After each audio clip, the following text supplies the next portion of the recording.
Rhys Lindmark, congratulations on your long form essay called We Need to Talk, which explores the future, a post capitalist future, in a way that I have never seen an essay written before. So, for all of you watching, for all of you listening, go make sure that you actually read the essay. This is just as much of an art project as it is an essay. So, I know how much work and creativity went into this. So first, I want to say congratulations, and then let's get into the main point of your essay. What are you trying to grapple with here? Great. Yeah, and again, thank you. I think for those who are listening, yeah, if you want to read words, go read one of the other essays. If you want to look at pictures, check out my essay.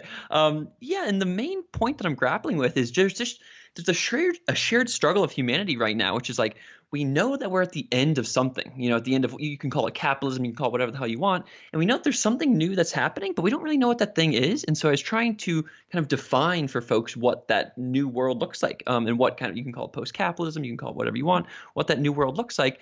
And for me, it kind of had four big pieces, which we can go into in a bit. But the key ones are networkism, which is this idea of the fall of centralized institutions like nation states and stuff, and the rise of bottom-up decentralized digital network-based institutions like #MeToo and GAFA and stuff. The second piece is coherent pluralism, which is this idea that if there's all these new sense-making, all this information on the internet, you need to kind of take individual responsibility and both be in plural with like the kinds of stuff you consume, not just consuming the WHO and the CDC or whatever, but also being coherent and not just being like, oh, everything's fake news or like whatever. So this like balance of coherence and pluralism.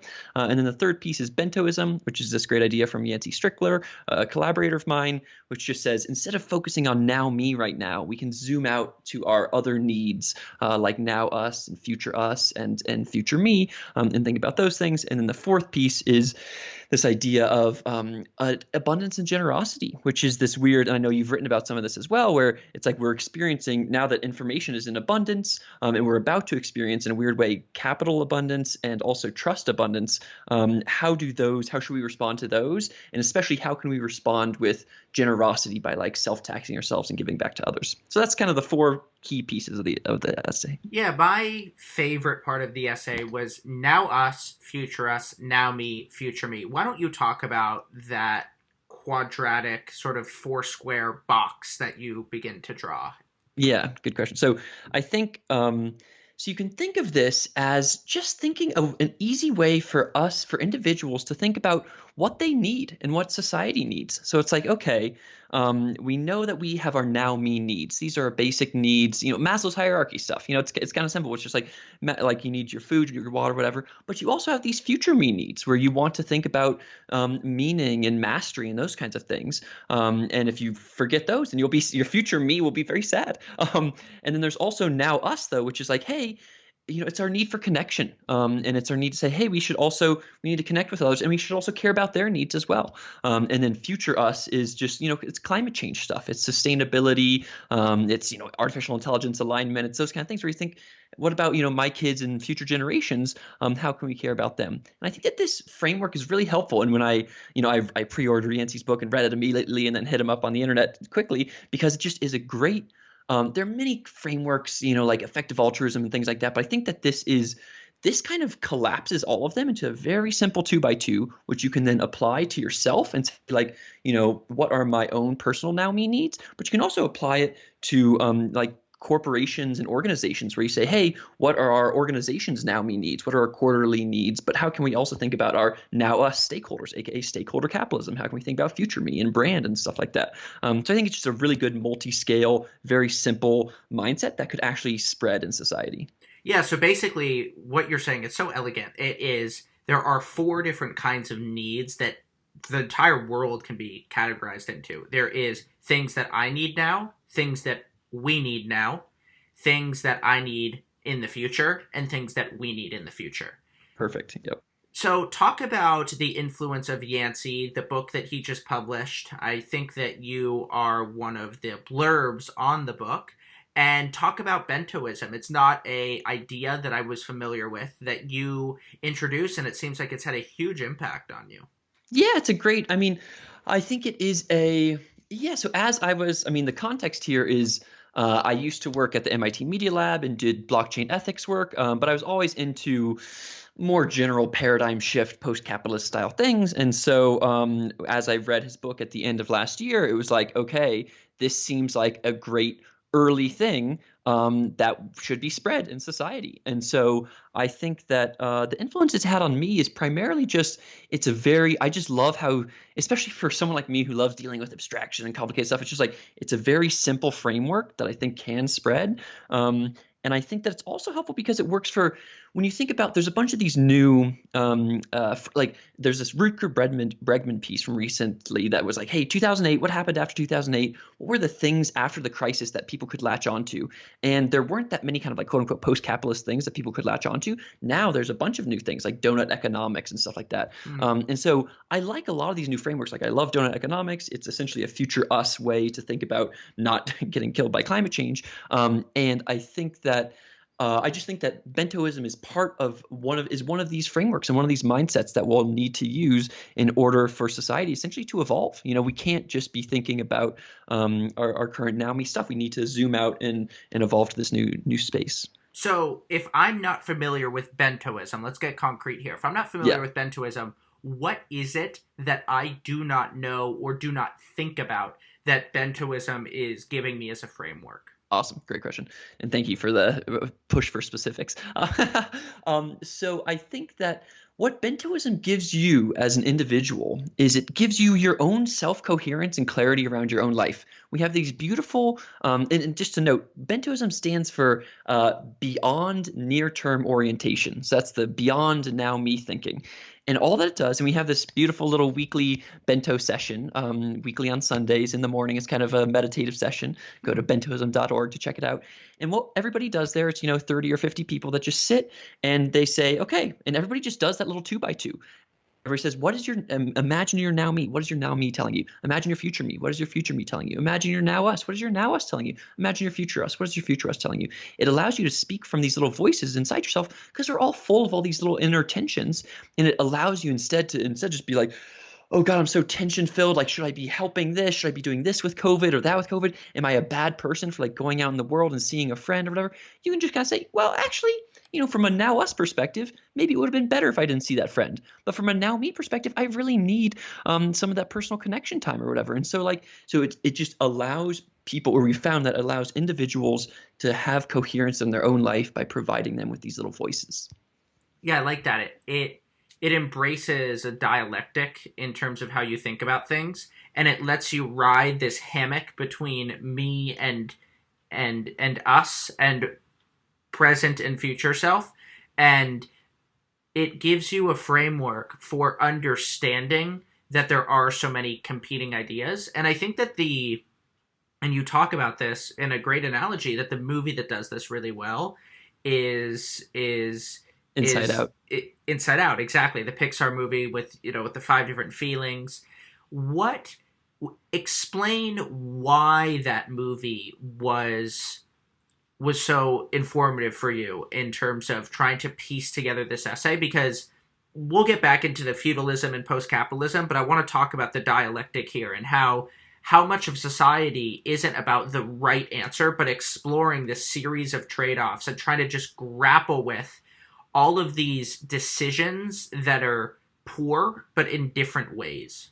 Exactly. And I think what you're noting, by the way, if I could just take that last snippet of your conversation, what you're saying is coherent pluralism. And as a note, all these ideas kind of meta reference each other in this weird, stupid way. It's like, life is not just some simple answer where the government tells you what to do and then you pay attention to the law. It's like, no, you have to grapple with all these things. It's very difficult. And so I think the Inside Out, the Pixar movie, it's this incredible movie where you have these, and it shows the story of this little girl over time and how she's the different emotions in her brain and how they're telling her to do different things. And I think that the reason why it was such a great movie and why I was able to connect it to Bentoism is because it's so like you have these voices in your head. And I remember when I learned, oh, wow, that was anger within me, or that was sadness, and so to be able to self-identify with those pieces and to just say, oh, cool, I know what that is now. That just brings me more coherence, and each of them is okay. One of them's no one's better than the other, but I think it was just another helpful framing, kind of like the angel and demon on your shoulder, where it's just like, hey, here's a bunch of different pieces that tell you what to do in life. Yeah, so why don't we work through from feudalism to the Industrial Revolution into capitalism? Because one of the places that, like, I want to then get into a conversation about the word post-capitalism, because I think it is Yeah. a very clever coin of phrase, because what it does is it implies that capitalism is over and that we're moving on to something beyond it. And within it, it implies that capitalism is going to end, because the alternative is hyper capitalism that I know a lot of people think we're getting into, that actually we're moving into this accelerationism of capitalism. But I think in order to have that conversation, we want to start with feudalism and talk about the beginning of feudalism and how it begins to transition into the Industrial Revolution. Yeah, good question. So the macro piece here is that there are three crucial revolutions in our, or actually now four. There's the agricultural revolution, the industrial revolution, and now the information revolution, three revolutions. And the agricultural revolution, before that happened, before we could like actually do farming, things were worse. They were sad, or I mean worse. The food was not abundant. And what the agricultural revolution did is it said, hey, we can take land and turn it into food, essentially. And what that did is it took land, it made food abundant. It allowed us to do the Malthusian trap thing, which is to have lots and lots of food, have more and more babies, get more and more humans. And while it did that, it made land the scarce thing. And so land was a scarce thing because it was needed to make food. And once land became the scarce thing, that's when you get to the end of, so agricultural revolution started like 10,000 BC, went all the way through essentially, the beginning of the Industrial Revolution. That was feudalism times, 800 to 1400.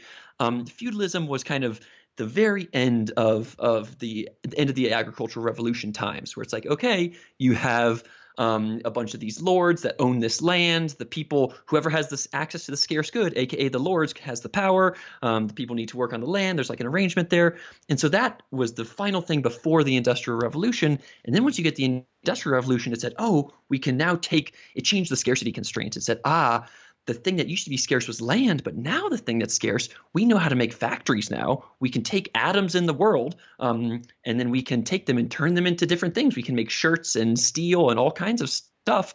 And now light, we have it. So it made this beautiful thing and created lots of abundance for everybody, but it made the scarce thing, instead of land being the scarce thing, now it made capital the scarce thing, or, factories and things like that. And so that was kind of, 1700-ish through, the 1950s or whatever. And we just now experienced the final transition, which is moving from capital as the scarce thing to now, you can, depending on what you want to say, either attention is the scarce thing, or you could say that trust is the scarce thing. It depends on your perspective, but we're entering a final transition here.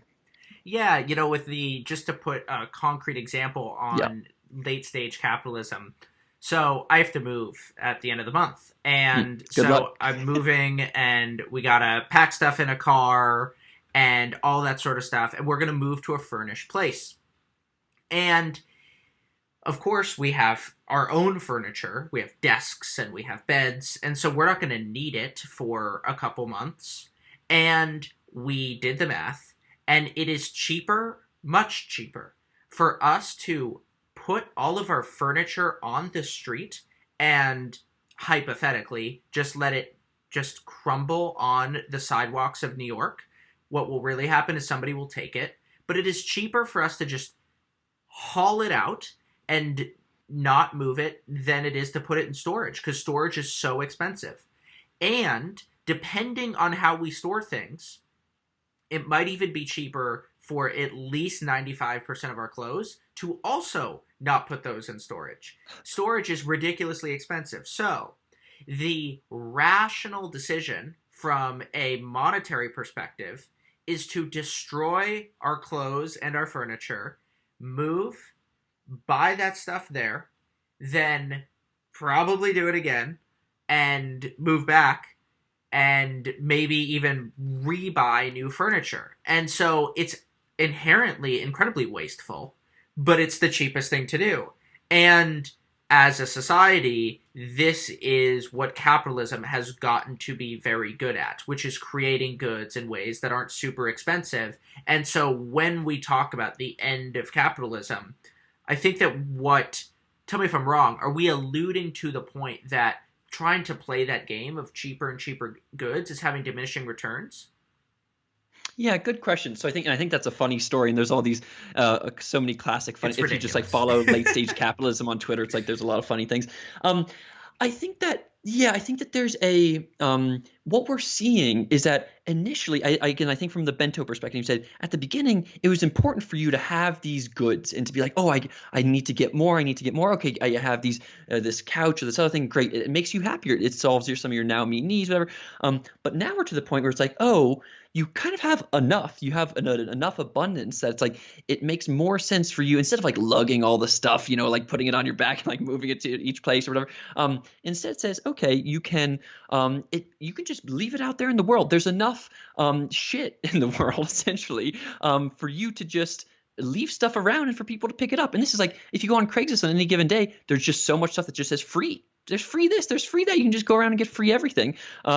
And so I think that when we think about this next stage of capitalism or like the end of capitalism, it's less of it's a vibe where these current games that we've been playing, it's diminishing returns on them, and that you can now kind of just as a status quo, just like how for so many people in the world, food is just a thing that we have, and in the future it's going to be the case that like couches are a thing that people have or whatever, and we can start then using that abundance, giving it back to others with generosity, and then starting to play these games of meaning instead. That's one way to answer your question. Yeah, where I see this? I see this in the market for antiques from grandparents who have passed away. That one of the issues is grandparents spent years building up wealth for beautiful furniture with nice mahogany wood and office desks. And people who are young are just like, I don't want that. I don't want to be tied down from these sorts of things. And so there is a kind of shift in values that is happening in certain parts of the world. My question with post-capitalism is like, when you are looking at it, who are you thinking of? Because in the same way that there's now me and future me, now us, future us, there's also the frontier of wealth that deals with one version of post-capitalism, and that could be the American sense, right? Big pollution and all these sorts of things. But then there's other parts of the world that would benefit tremendously from still having the benefits of what we've had in the first world of capitalism. So is post-capitalism, I have no better metaphor here, so it's a little crass, but is post-capitalism dealing with a first world problem? Yeah, great question. Yes is the answer. And you can think of it as, or the future is already here, but it's not evenly distributed yet, kind of stuff. Right. We're experiencing that, like for people, perhaps you and I, perhaps our friends. It's like, okay, I got kind of enough money here, or whatever, and you're like, okay, I'm kind of switching from my now me needs to these future me needs of meaning, and that might be, however we get our, being on Clubhouse or whatever. And then these future me needs of meaning that we're starting to play. Wow, if you're still there's still 750 million people that are in extreme poverty on less than $2 a day. Those people are not playing meaning games at all. They're not trying to solve their needs for meaning. They need the people who are like us in the developed world. We need to actively both give back with our money to them through stuff like Give Directly, and we would love for there to be exactly all the same capitalist joys that we had, strong state libertarianism, whatever you want to call it. Put that and have that in those places. Get them to the place where they have obviously, nice homes and houses and things like that. I think that America went too far, that we have like too big, obviously. But yeah, markets are a good thing, and those should happen in other places. And we just need to move those folks who are at extreme poverty up and up and up these levels as we give back from this weird frontier of post-capitalism and meaning stuff.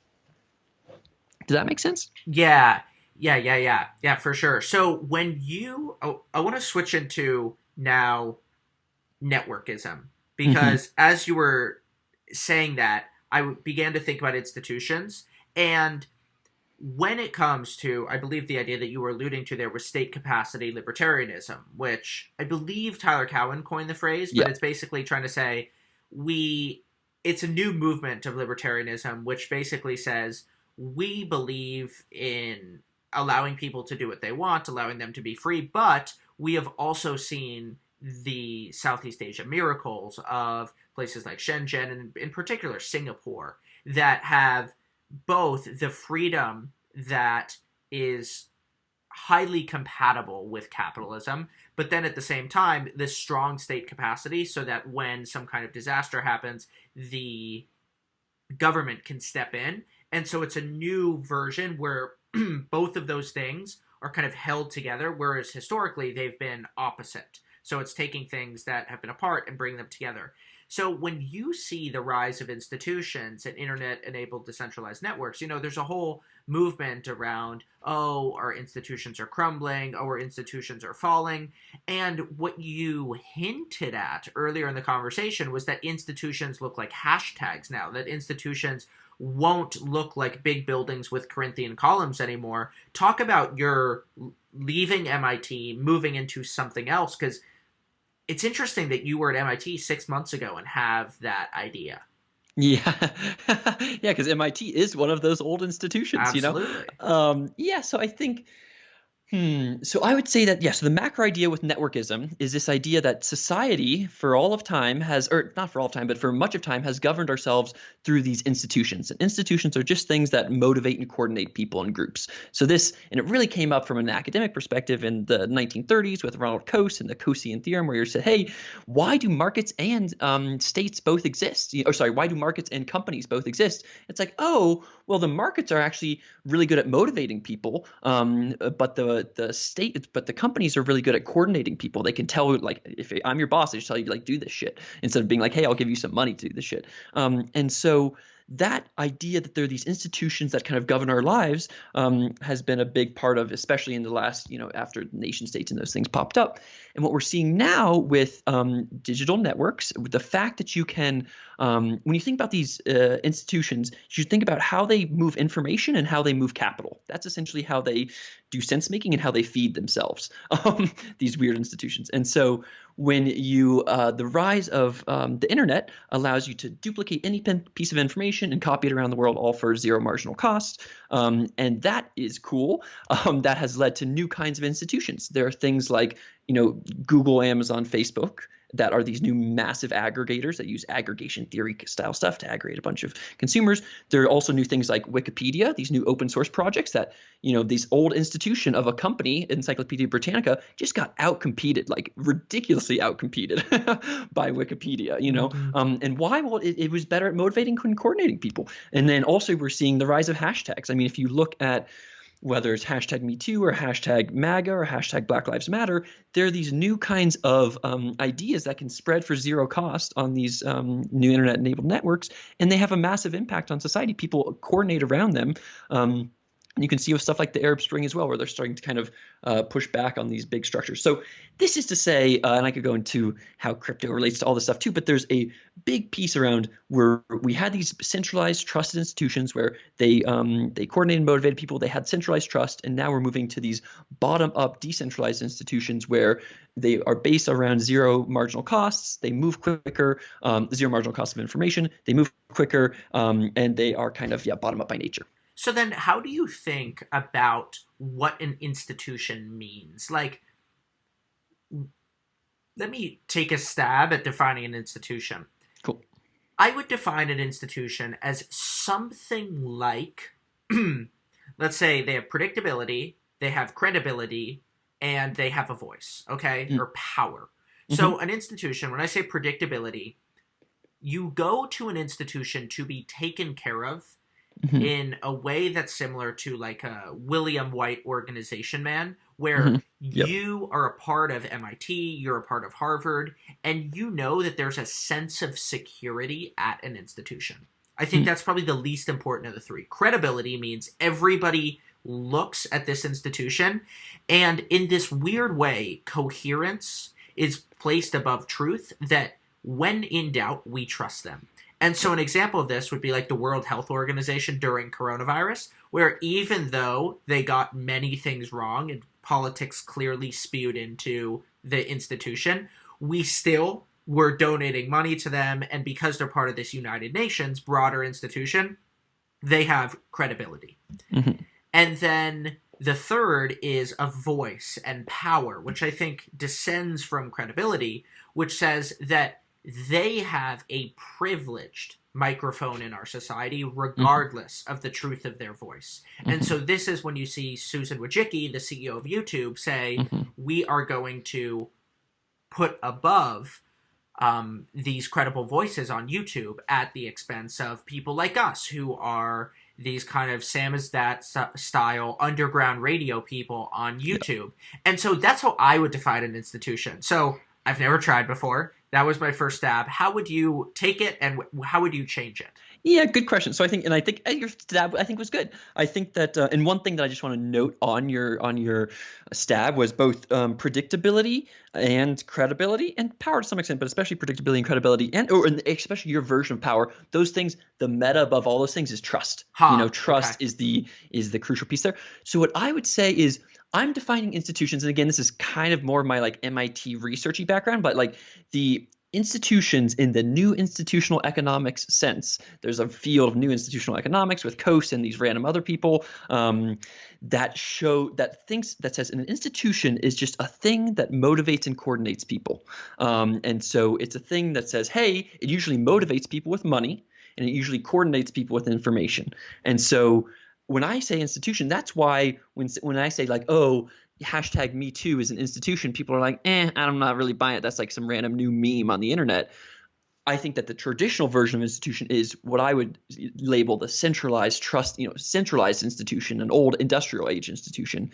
But I think that's correct to call these new things hashtags like Me Too or new networked nonviolent protests. I think it's worth calling those things institutions as well because they are entities that motivate and coordinate people.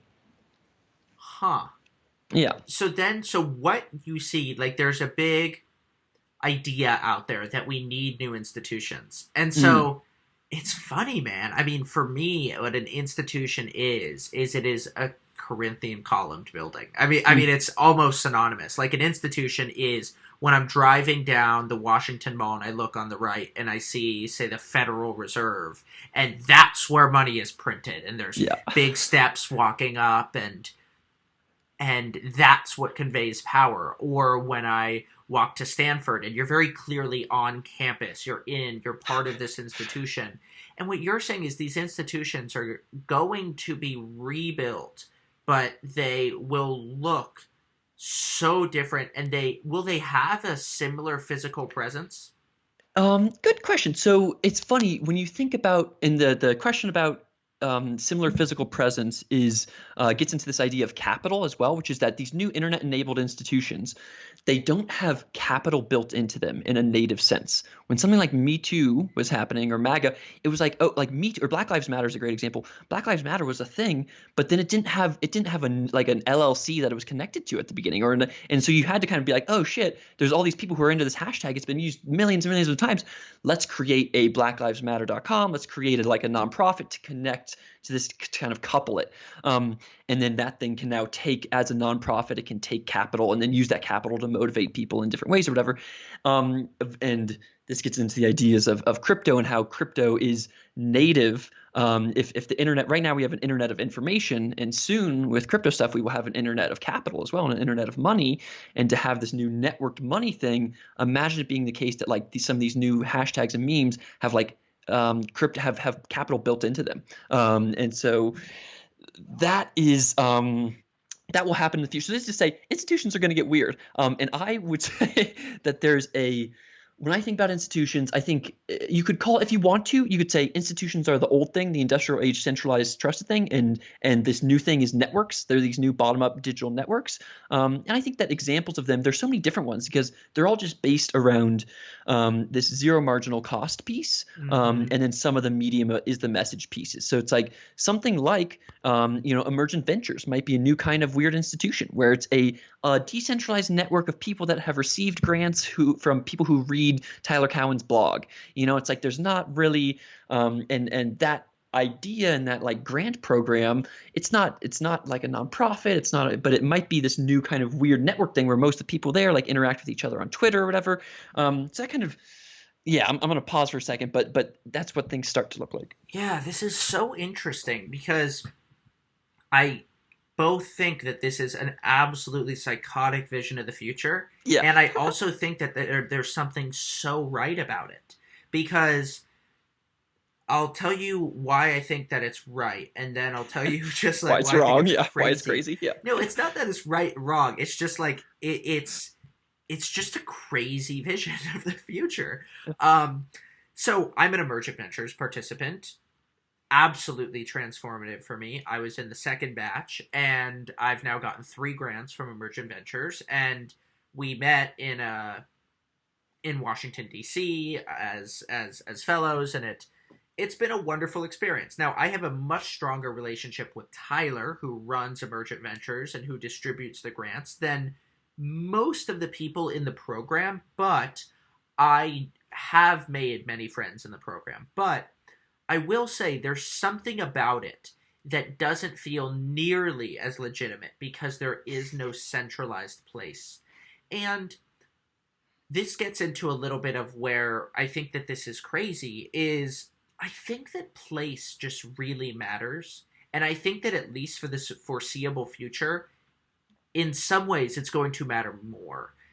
Maybe as a response to coronavirus, now we have to begin to talk about this here because it is so important from a path dependence perspective on where the future is going.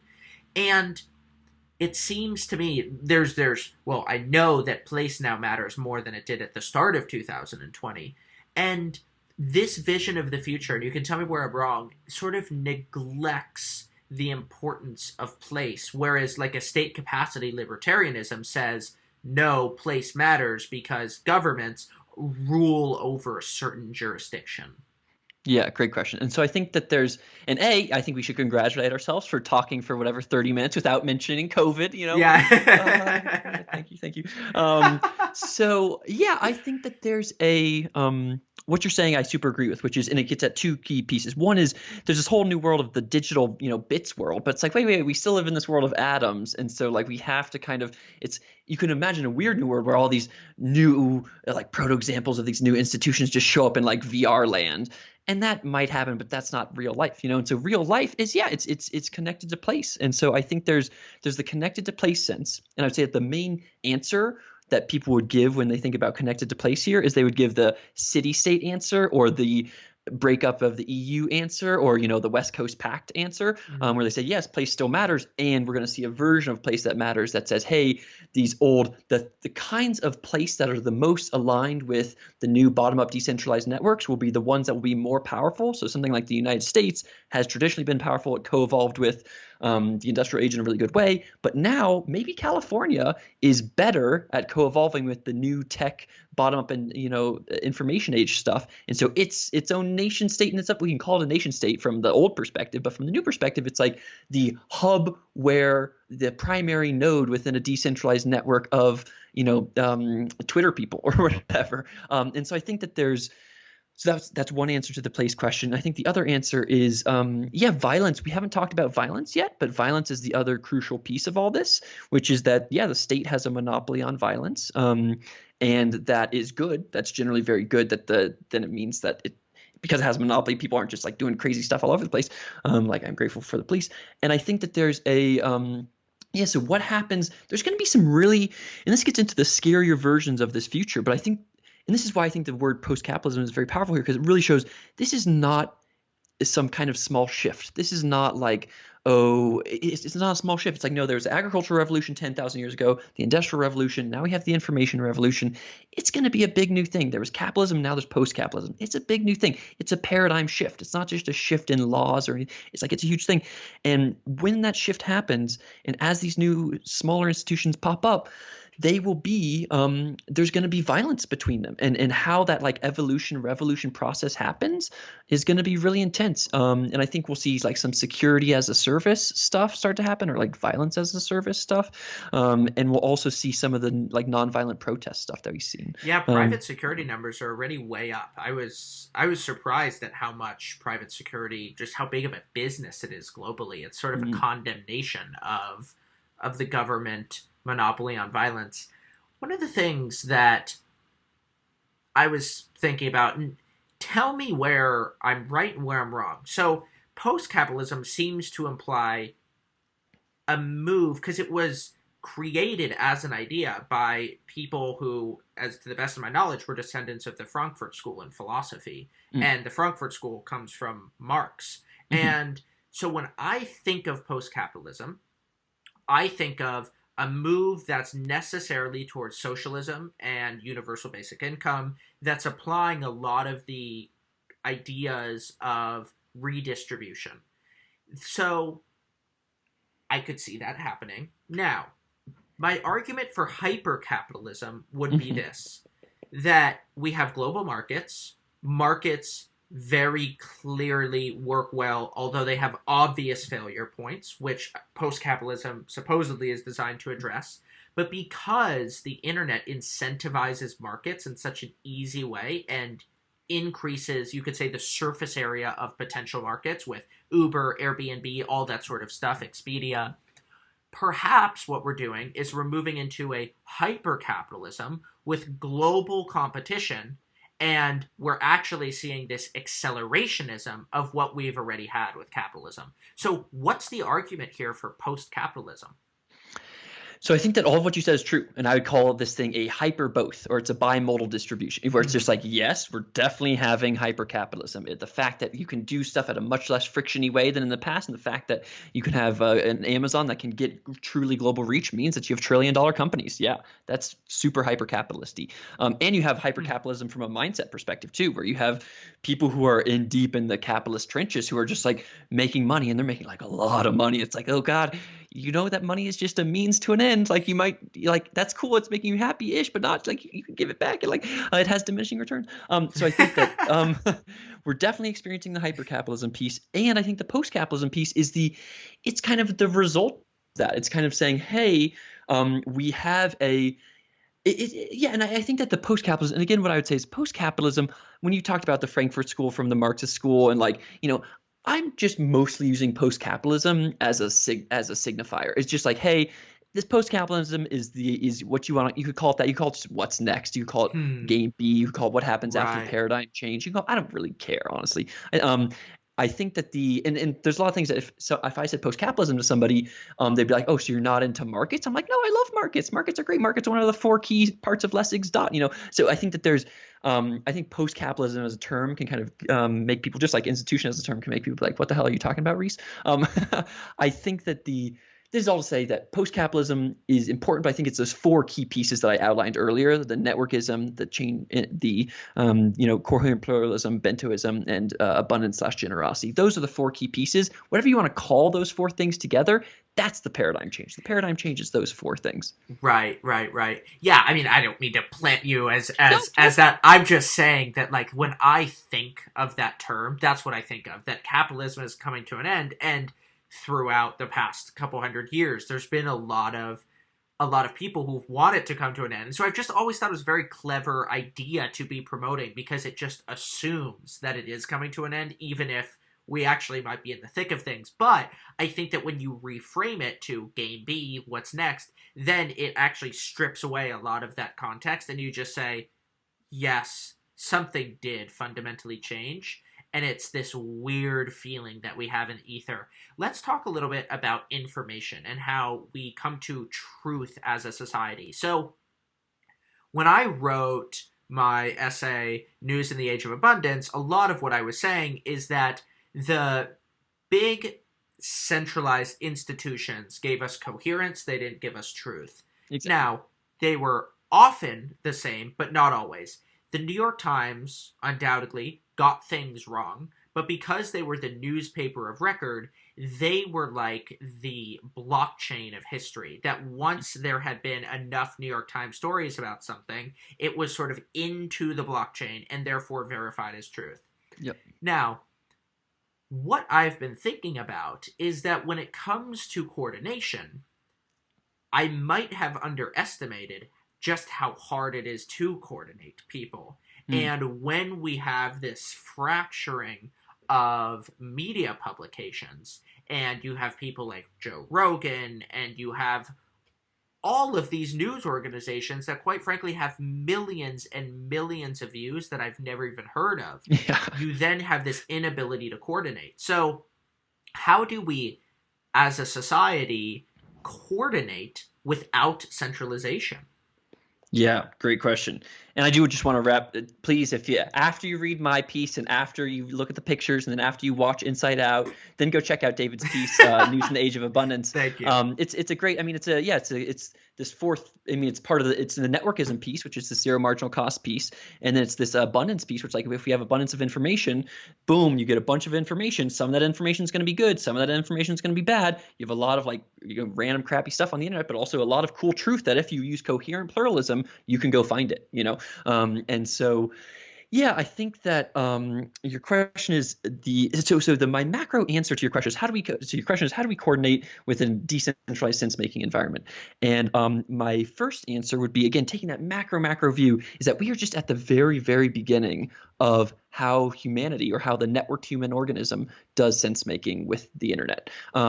We are, Facebook is V2 kind of, Google is like V2 kind of, after Yahoo, and so I think that you can imagine a future in which, and you can see some of these proto examples of good coordination mechanisms. Something like a hashtag is really an interesting example of a good coordination mechanism. Like, oh, everybody who's into the same thing is down for this. So I would say that the way that we're going to do this is, I would say it's kind of twofold. One is we are going to start shaping. So there's this idea from Cass Sunstein of Harvard. He wrote a book called Nudge. Nudge was based off of this academic paper called Libertarian Paternalism. Libertarian paternalism is the idea that, hey, it's kind of okay to mess with people if we're messing for them for a good reason. This is like if you give someone a opt-in, opt-out thing for organ donation, if it's naturally going to be opt out, aka it's automatic yes, default yes for you're going to give your organs, boom, you give a lot of organs. If it's default no for giving organs, no one gives their organs. And so that was this idea of this book of the article, is that you can use paternalism while also allowing for some libertarian ideas of being like, okay, we'll allow people to do what they want. That same idea, when you map that into the internet sense-making world, we saw it at the beginning. There was no paternalism and there was only libertarianism. And what I mean by that is someone like Facebook and YouTube, they needed to be optimized. Even at the very beginning, Declaration of Cyberspace was like, yo, nation states, you cannot be here. This is a permissionless protocol, essentially. Like, whatever happens, they're just packets of bits moving over the internet. It's not our fault. Same with YouTube at the beginning, in order to get around copyright stuff. It's like, no, we're just sending the bits around. We have to be permissionless. We have to have no paternalism.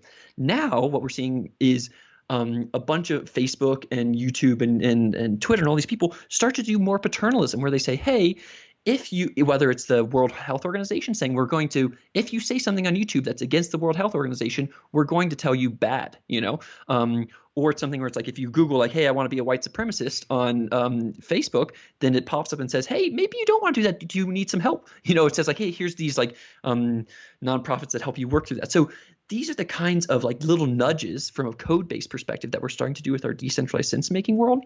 And so this to say, I hope that the way we're going to do coordination in the future is we're going to continue to we have our initial proto examples. We're going to start to, some of these big platforms and sense-making things are going to look more and more like public utilities. They're going to have the public good in mind. They are going to use more libertarian paternalism, especially the paternalism side, to kind of shape people's minds. That's kind of scary, but I think it's okay and true, while at the same time allowing for exit, allowing for the libertarian piece, and having individuals on the other side who consume this information. Those individuals need to be coherently plural. They need to be saying, okay, I'm looking on Twitter and I'm curating my Twitter follower list. I'm also following some of these trusted news organizations, and I'm trying to get pluralism on stuff, but also coherence, and not just thinking everything's fake news. So it's an individual responsibility. It's the platforms being more paternal, and I think that will help us all coordinate in society. Wow, there's a lot there, and it's hard because we don't have the language to have a lot of these conversations, so let's try it. This is pretty difficult. So when you let's talk about paternalism, and let's talk about exit, because I think that this is almost like a seesaw, that you just need, when you ramp up, say that you do have to ramp up paternalism, which implies less free speech. Yep. Say that you ramp up paternalism, you then need the ability for people to leave that system. And what exit is it comes from voice, exit, and loyalty. That in a system, you can voice your dissatisfaction, you can be loyal, and you can say, no, I'm going to be a part of this. Or you can just say, you know what, I'm out of here. And you see this, for example, in countries that what a lot of dictatorships do is they prevent people from leaving, and that allows them to do some things that are very corrupt. So it sounds like your vision is we're going to need this paternalist instinct, but the way for us to work with that is to reduce exit costs so that there is less of an incentive for people who have power to, they basically can't take over and rule the world without the approval, I guess, of the people within the system. Yeah, I think that that's a pretty good synthesis of what I said. Thank you for adding in the what exit voice and loyalty comes from. And I think that I think that that's all pretty much true, and we're already close-ish to that point. That like this, the friction for me exiting, we're both super true and not true there. Like the friction for me exiting Twitter is kind of large because like a lot of like my learning comes from Twitter, and like obviously the friction for me exiting Facebook is kind of large too because like I have like a bunch of friends on there and whatever. And the friction is zero. Like I can go and search up other information from other. I can go to Google and find out and go to different media sites and those kind of things. So I think that we are in this weird zone where we have these massive aggregators with like where there's no exit and we have lots, and we have, because it's a zero marginal cost of information, because you can type in anything on the internet and go there, we have lots and lots of exit because you can go and find whatever the hell you want on the internet. So yeah, I think that what you said is correct, and we need to both optimize for low friction of exit and be down for more paternalism. I think that the Renee DiResta from the Stanford Internet Observatory has this thing of free reach versus free speech, and everybody who's like, oh, you're taking me down, like you free speech, blah blah blah. He says, look, that might just be you have the right to free speech. You can type in whatever the hell you want on the internet. You don't have the right to free reach. If you're saying, hey, everybody, go like kill yourselves with hydrochloroquine or whatever you want to be, it's like there's not a right to be like, hey, just like with fire in a crowded theater. You can't just say that everywhere and have no ramifications. So I'll pause there. Yeah, let's see. First of all, the free reach versus free speech distinction is fantastic.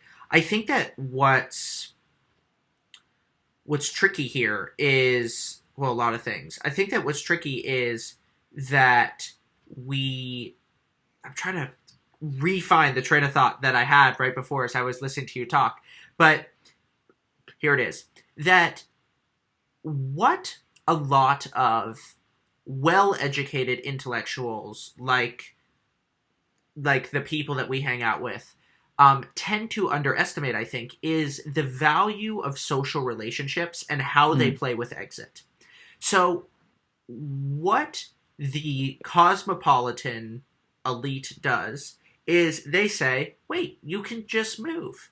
You can just move. Like, you can hop on an airplane and you can move. And to use a physical geography metaphor, they'll say, yeah, you can just go. But the people who are in this small town will say, I can't just go. What about my emotional roots? My father was raised here. My grandfather ran this factory. My great-grandfather here settled here and built City Hall with his hands. Mm-hmm. And my family has been here.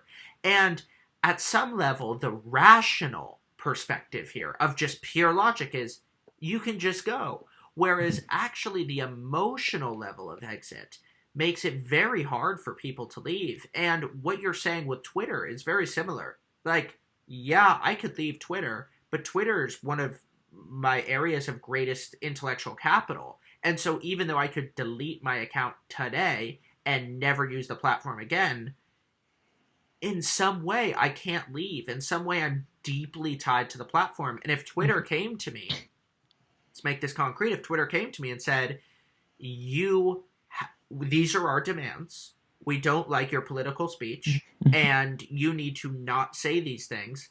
I basically have to collaborate at this point because I've invested so much into the platform. And so I feel like the way that we think about exit is too immature for this conversation.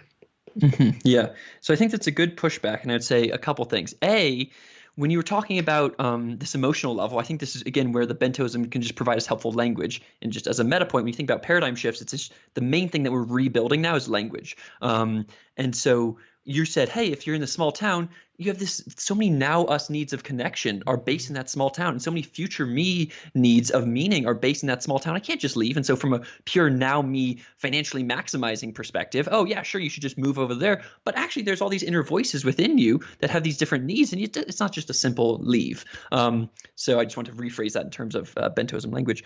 I think that what you're saying around if Twitter came to you, and I think this, again, this is back to this piece of this weird hyper-both perspective where we both have super low friction exit where you can leave whenever you want, and super high friction exit where like we're really bought into these aggregators.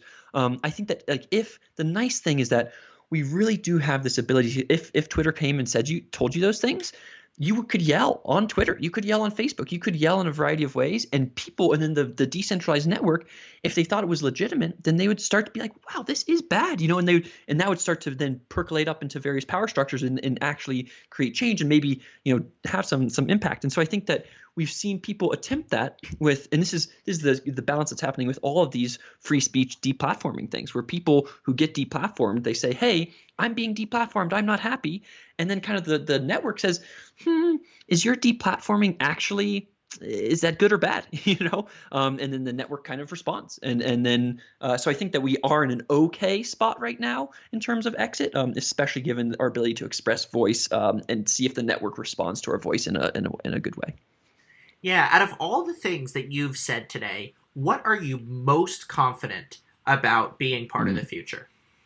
Good question. All gonna be true. I'm thinking it's like the first one, all true. The second, they're like Networkism, all true. Coherent Pluralism, all true. Bentoism, all true. And then abundance and generosity, all true. That's the one that I'm least confident about, actually, is the generosity piece. That's the one that, like, when I think about what society needs to do, it's like some of the other ones, the networkism is kind of like a ontological truth, which is like, this is what's happening based off of the way that atoms and bits move in the world. We're going to have this, a shift in how institutions are formed from, centralized to decentralized. The coherent pluralism is kind of an epistemological sense where it's like, how do we know what is true in the world? Be coherent, but also be plural. The Bentoism is kind of the ethical sense where you're like, okay, how should we think about ethics? Well, just what happens with people's needs. How do we think about people's needs?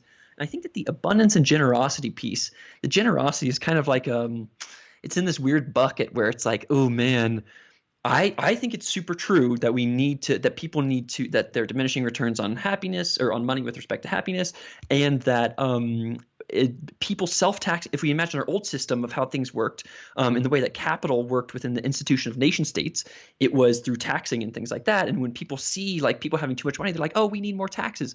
I'm mostly a fan of like the decentralized network doing more self-taxing, and having these weird new networks of tax systems and stuff like that. But I think that generosity piece is the one that's the hardest for us to get around, because it requires people to do that zoom out from now me and to kind of be a little bit less selfish, but also just kind of reframe their mindset around how money works. And money's just such a crucial key core primitive that's like, it's hard for people to do that. So to answer your question, I'm confident about 3 of them, and I'm least confident that humanity will be able to quote unquote get its shit together and do this generosity thing. Yeah, I don't mean this question as sharply as it sounds, but I have to ask it. Like, if we look at futurism in the past, people's ability to predict the future is not great. So what has you thinking that you're going to be able to predict what the future of the world is going to look like? Great question. So I would say 2 things. One, it's not really me. All I'm doing is just curating and synthesizing stuff that the networked organism is saying. It's like, you have pieces on, news in the age of abundance, and, other people on the internet have, we've referenced a bunch of random other things. So I think it's not really me. I'm just kind of synthesizing stuff into into these abstract categories. I think that what gives me confidence, I think that there's I think that I have what I would say is it's kind of like the fallibilist perspective, or kind of a coherent pluralist perspective, where you say, do I actually have confidence that all these things are definitely going to be true? The weird thing is, so the weird thing is, kind of yes is the answer. And I think that the reason why I have that confidence is because I don't know the way. It kind of because I'm saying things that aren't. I'm not saying something that's strong of a claim. I'm not saying that nation states will no longer exist anymore. That would be a really strong claim. That would be like saying the church doesn't exist anymore after, the printing press was existing. It's like, no, the church still exists. A billion people still with Christianity. So I think that I'm more making claims like, hey, here's a trajectory that's going to happen. I don't know what that trajectory is going to look like in terms of networkism versus, the old system. I do know, though, that based off of these underlying mechanisms, that almost certainly this trajectory is happening. How it will manifest itself, not sure. What the timeline is, not sure. But I think that the end result is likely to be true. What has this, and this is just the last question here, what has this, like, why is this the question that you're grappling with your life? Well, I kind of come at it from a effective altruistic perspective in the sense that, that an effective altruism, for the folks who don't know, is a mindset around how to do the most good in the world. And the effective altruist types think about like kind of three big buckets here. One of them is long-termism and thinking about like future humans and like making sure that humanity doesn't extinct itself. One of them is thinking about current humans and thinking about those 750 million people still in extreme poverty and like how it's super easy to help them. And your money can help them and go a long way. And then the third one is like animals, and like 70 billion land animals are factory farmed every year. And it's like, even if we give them just a little bit of weight, that's like 70 billion animals that are just being brutally like it's bad. And so I think that the reason why I work on stuff is because I want to do the most good I can in the world, and it's also for where I am.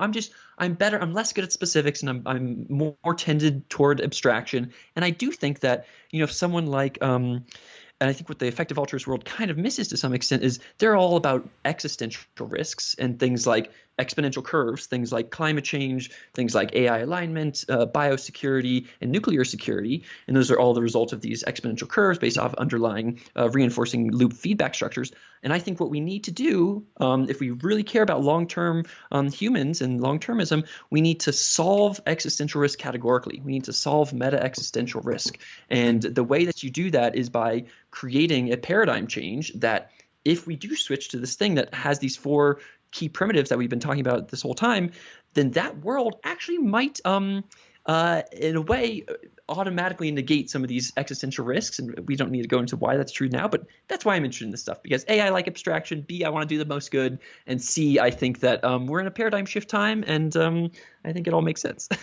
And those four ideas are Bentoism, generosity, coherent pluralism, and networkism. So Rhys Lindmark, and yes, that's Rhys like Reese's peanut butter cups. Congratulations on your essay. Thank you. And it's spelled, by the way, RHYS, just for those who are curious.